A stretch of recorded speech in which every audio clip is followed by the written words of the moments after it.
श्री शिवाय नमस्तुभयम। हर हर महादेव। कैसे हैं आप सब? देखिए आज का यह वीडियो बहुत ही खास होने वाला है दोस्तों। नवरात्रि में कौन कौन सी सब्जी नहीं खाना चाहिए और कौन कौन सी सब्जी खाना चाहिए और कौन सा फल खाने से व्रत टूट जाता है, आइए जानते हैं। नवरात्रि में क्या खाएं और क्या नहीं खाएं और क्या पीना चाहिए और कौन सा फल खाना विशेष और शुभकारी माना गया है, आज हम आपको विस्तार से बताएंगे। लेकिन आगे बढ़ने से पहले कमेंट बॉक्स में अपनी राशि जरूर डाल दीजिएगा।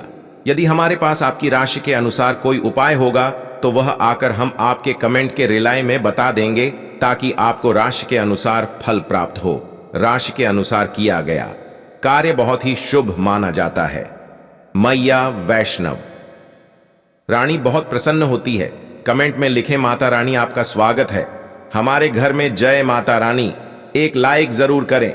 वैष्णो रानी के लिए एक लाइक तो बनता है दोस्तों। शास्त्रों के अनुसार बताए गए व्रत चाहे किसी भी प्रकार के क्यों ना हो, उनसे जुड़े पालन का नियम करना अति आवश्यक माना जाता है, क्योंकि जो मन के मुताबिक किया जाए वह संघर्ष नहीं कहला। कहा जाता है कि मनोकामना को पूर्ण करने के लिए थोड़ा सा संघर्ष यानी कि तपस्या तो करनी ही पड़ती है। इसीलिए ऐसी मान्यता है कि व्रत को पूर्ण विधि विधान से किया जाना चाहिए, तब आपको व्रत का पूर्ण लाभ फल प्राप्त होता है। अति उत्तम और शीघ्र दीर्घायु वरदान प्राप्त होता है। आपकी सभी मनोकामनाएं शीघ्र मैया रानी पूर्ण करती हैं। ऐसे व्यक्ति को मरने के बाद माता रानी के चरणों में स्थान मिलता है। वह सदैव मां की सेवा करता है। ऐसा भक्त स्वर्ग लोक में जाता है। इसीलिए हर शास्त्र यही कहता है कि सच्चे दिल से अगर आपके मन में ईश्वर के प्रति श्रद्धा हो तो बिन पूजा पाठ के ही सारा फल मिल जाता है, और अगर मन में ईश्वर के प्रति शंका हो तो उस मनुष्य को कई जन्मों तक सुख नहीं मिलता, वह नरक में ही भटकता रहता है। भागवत गीता में भगवान श्री कृष्ण ने स्वयं कहा था, जो मनुष्य सच्चे हृदय से ईश्वर को पुकारता है तो उसका नाता उस शक्ति से जुड़ जाता है जिसे आपने सच्चे हृदय से पुकारा था। इसलिए भगवान भी कहते हैं कि सच्चे हृदय से ही ईश्वर को पुकारो तो वह आपकी हर मनोकामनाओं को पूर्ण करते हैं। दोस्तों, कई लोग ऐसे हैं जो भगवान के सामने घंटों पूजा पाठ करते हैं तथा रोते हैं, फिर भी भगवान उनकी कभी नहीं सुनता। दरअसल जब आप सच्चे मन से ईश्वर को पुकारते ही नहीं हैं तो भला वह आपकी पुकार कैसे सुनेंगे दोस्तों? ये तो थी वो बातें जो भक्त और भगवान के बीच की है। अब हम जानते हैं नवरात्रों के दौरान क्या नहीं खाना चाहिए और क्या नहीं पीना चाहिए और कौन सा फल खाने से व्रत संपूर्ण और सफल हो जाता है। दोस्तों, चाहे मर जाना, भूलकर भी नवरात्रि के दिनों में पानी पूरी कभी मत खाना, क्योंकि इस दिन कभी कभी बीच में शुक्रवार पड़ जाता है और शुक्रवार को मां संतोषी का बार कहा जाता है। माता संतोषी खट्टी चीज खाने वाले व्यक्ति से हमेशा क्रोधित रहती है, नाराज रहती है, क्योंकि नवरात्रों में माता संतोषी जागृत अवस्था में हो जाती है। माता संतोषी की शक्ति नवरात्रों में कई करोड़ गुना बढ़ जाती है। नवरात्रों में जब शुक्रवार पर जाए तो इमली नहीं खाना चाहिए। माता संतोषी रुष्ट हो सकती है, आपको दंड दे सकती है। नींबू नहीं खाना चाहिए। वैसे तो नवरात्रि के व्रत में नींबू खा लेना चाहिए, पर अगर शुक्रवार हो तो माता संतोषी के क्रोध से बचने के लिए नींबू नहीं खाना है। इस दिन नींबू का त्याग करना चाहिए। दोस्तों, पानी पूरी क्यों नहीं खाना चाहिए? क्योंकि उसमें लहसुन प्याज होता और खट्टा भी होता है, जो व्रत को भंग कर सकता है, पाप लग सकता है। ध्यानपूर्वक अगर आप शुक्रवार को खट्टा नहीं खाते हैं तो माता संतोषी आपको धन धान्य से मालामाल कर देती है, आपके घर में अपना वास बना लेती है। बस शुक्रवार के दिन नवरात्रों के दिनों में इस चीज का त्याग करना चाहिए, पालन करना चाहिए। नवरात्रों में लहसुन प्याज और खट्टा, फिर चाहे आपने व्रत भी नहीं रखा है फिर भी आपको शुक्रवार के दिन या अन्य दिनों में लहसुन प्याज नहीं खाना चाहिए। लेकिन हाँ, पानी पूरी आप खा सकते हैं, वह भी जब नवरात्रि समाप्त हो जाए। दोस्तों, वीडियो को लाइक जरूर करें। आपका एक लाइक माता रानी को अति प्रिय है, माता रानी को अच्छा लगेगा, इसलिए मां के लिए एक लाइक तो बनता है। माता रानी को नकारना नहीं चाहिए। दोस्तों, नवरात्रि के दिन सेब जरूर खाना चाहिए। शास्त्रों में बताया जाता है कि भगवान के भोग में सेब आदि जरूर अर्पित किया जाता है। अगर आपका व्रत है तो आपको सेब जरूर खाना चाहिए। केला, पपीता, तरबूज और मीठे अंगूर जरूर खाना चाहिए।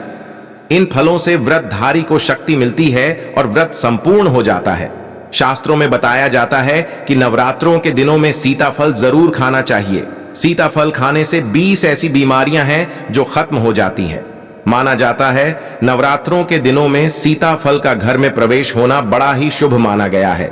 सीताफल खाने से नवरात्रि का व्रत सफल हो जाता है, क्योंकि इसमें माता सीता का आशीर्वाद मिला हुआ होता है।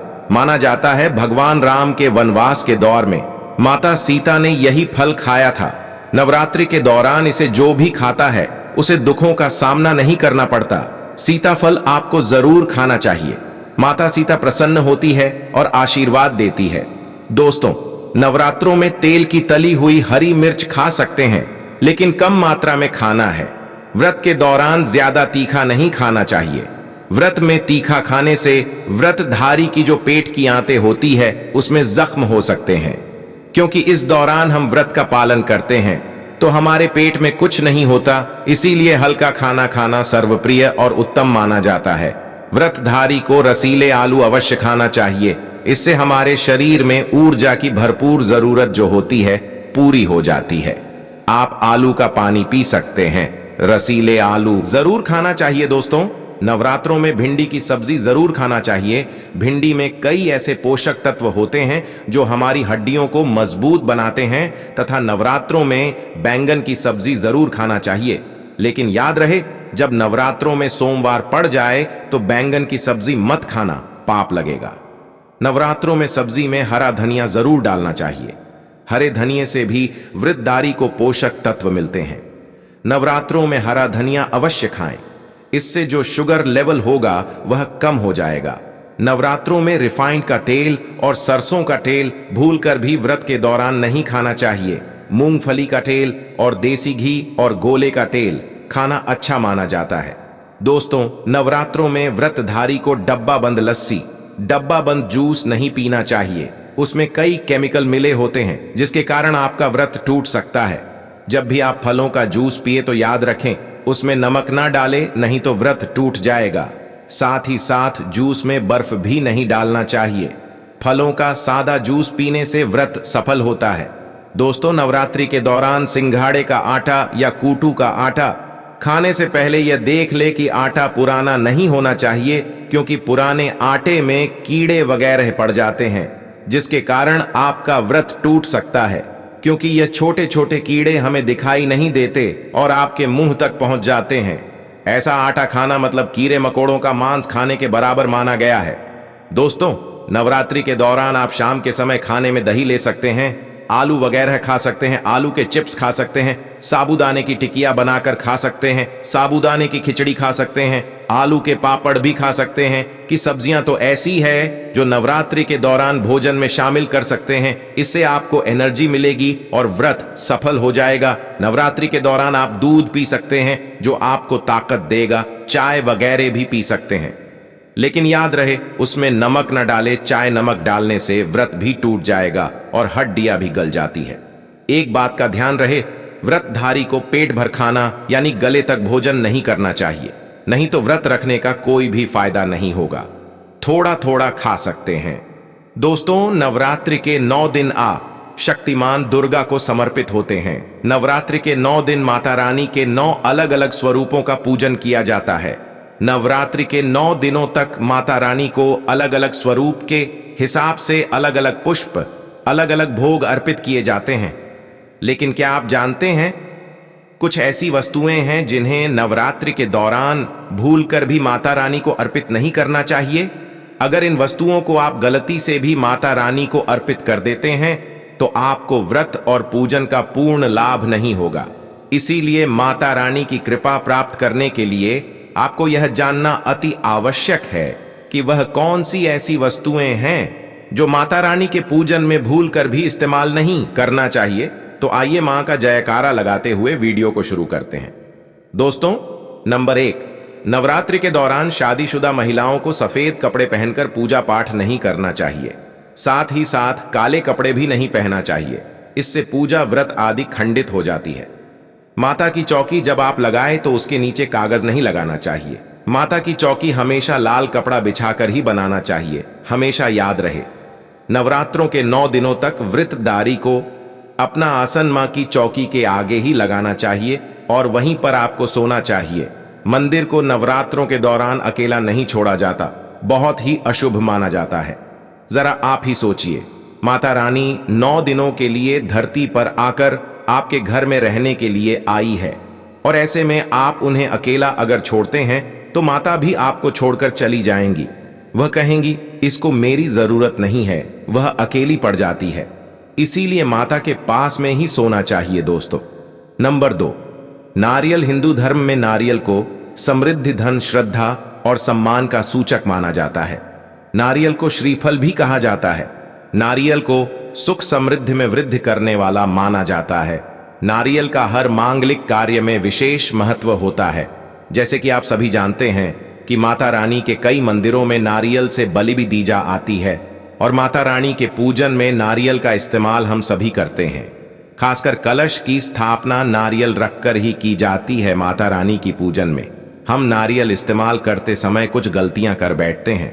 दोस्तों, नारियल कई प्रकार के होते हैं, एक हरा, दूसरा सूखा, जिसके अंदर पानी होता है। जिस नारियल के अंदर पानी होता है, माता रानी के पूजन में सदैव पानी वाला और जटा वाला नारियल ही इस्तेमाल करें। नारियल का पूर्ण होना चाहिए, नारियल चटका हुआ या टूटा हुआ नहीं होना चाहिए, क्योंकि साबुत नारियल ही पूर्ण और पवित्रता का प्रतीक होता है। साबुत नारियल ही सुख समृद्धि का प्रतीक होता है। साबुत नारियल को ही श्रीफ यानी कि मां लक्ष्मी का फल कहा जाता है। नवरात्रि में माता रानी के कलश की स्थापना करते समय जटा वाला यानी पानी वाला नारियल ही कलश पर स्थापित करना चाहिए। साथ ही यह ध्यान रखना चाहिए कि नारियल को सदैव कलश के ऊपर लेटाकर रखना चाहिए। घट स्थापना करते समय कभी भी नारियल को खड़ा करके नहीं रखा जाता। नारियल को सदैव लिटाकर कलश के ऊपर रखा जाता है। साथ ही नारियल को स्थापित करने से पहले आप नारियल को लाल कपड़े में लपेटकर उस पर और फिर लाल चुनरी उड़ाकर आप नारियल को कलश के ऊपर स्थापित करें। शास्त्रों के अनुसार कलश के ऊपर जब सही तरीके से नारियल रखा जाता है और सही प्रकार का नारियल रखा जाता है, तभी ही व्रत और पूजन का पूर्ण फल प्राप्त होता है। यह भी ध्यान रहे कि महिलाएं माता रानी को नारियल अर्पित तो कर सकती हैं, लेकिन कभी भी माता रानी के सामने नारियल को भूलकर भी ना तोड़े, क्योंकि नारियल बीज रूप होता है और स्त्रियां बीज रूप से ही शिशु को जन्म देती। इसीलिए कभी भी महिलाओं को नारियल नहीं तोड़ना चाहिए। दोस्तों, नंबर 3, लंग। हम सभी माता रानी के पूजन में इस्तेमाल करते हैं, लेकिन लौंग का इस्तेमाल करते समय एक बहुत बड़ी गलती कर बैठते हैं। हमेशा ध्यान रखना चाहिए कि माता रानी को सदैव फूल वाली लौंग ही अर्पित करना चाहिए। जिस लौंग के ऊपर फूल नहीं होता या फिर जिस लौंग के पीछे लकड़ी की डंडी नहीं होती, उसको आप माता रानी के पूजन में भूलकर भी इस्तेमाल ना करें। फूल वाले लंगों को ही पूर्ण माना जाता है, और माता रानी की पूजन में कोई भी अपूर्ण वस्तु, कोई भी खराब वस्तु या टूटे हुए अक्षत इस्तेमाल नहीं करना चाहिए। इसीलिए सदैव माता रानी की पूजन में फूल वाली लौंग का ही इस्तेमाल करें। दोस्तों, नंबर 4, तुलसी के पत्ते अर्पित नहीं करने चाहिए। मां दुर्गा के पूजन में तुलसी पत्र का इस्तेमाल करना वर्जित माना जाता है। तुलसी पत्र के अलावा वला भी माता रानी को अर्पित नहीं करना चाहिए और दुर्बा भी माता रानी को अर्पित नहीं करना चाहिए। दुर्बा भगवान श्री गणेश को अति प्रिय है। नवरात्रि में आप भगवान गणेश को दुर्बा अर्पित कर सकते हैं। भगवान विष्णु जी को तुलसी के पत्ते अवश्य अर्पित कर सकते हैं, लेकिन माता रानी को भूलकर भी तुलसी के पत्ते या दुर्बा अर्पित ना करें। माता रानी को सफेद फूल भी अर्पित ना करें। माता रानी को सदैव लाल रंग के फूल अर्पित करने चाहिए। लाल रंग के फूल माता रानी को अति प्रिय है। खासकर माता को गुड़हल और कमल के फूल अति प्रिय हैं। शास्त्रों में बताया जाता है कि घर में माता रानी की 2 या 3 मूर्तियां या फोटो नहीं होने चाहिए। इस बात का भी आप विशेष ध्यान रखें कि माता रानी के पूजन में कोई भी खंडित चीज इस्तेमाल ना करें, जैसे कि चटका हुआ या टू हुआ दीपक या फिर चटका हुआ कोई बर्तन। साथ ही यह भी ध्यान रहे कि लोहे की और प्लास्टिक के बर्तन आपता रानी के पूजन में इस्तेमाल ना करें, क्योंकि प्लास्टिक के चाइनीज बर्तन हड्डियों के पाउडर से मिलकर बनते हैं। ऐसा न करें। ऐसे बर्तनों को माता रानी के पूजन से सदैव दूर रखें। माता रानी को जो पुष्प कर रहे हैं उन्हें सूंघ नहीं, सूंघ हुए फूल या गिरे हुए फूल या फिर मुरझाए हुए फूल माता को अर्पित ना करें। दोस्तों, कमेंट बॉक्स में लिखें जय माता दी। जानकारी पसंद आए तो एक लाइक तो बनता है।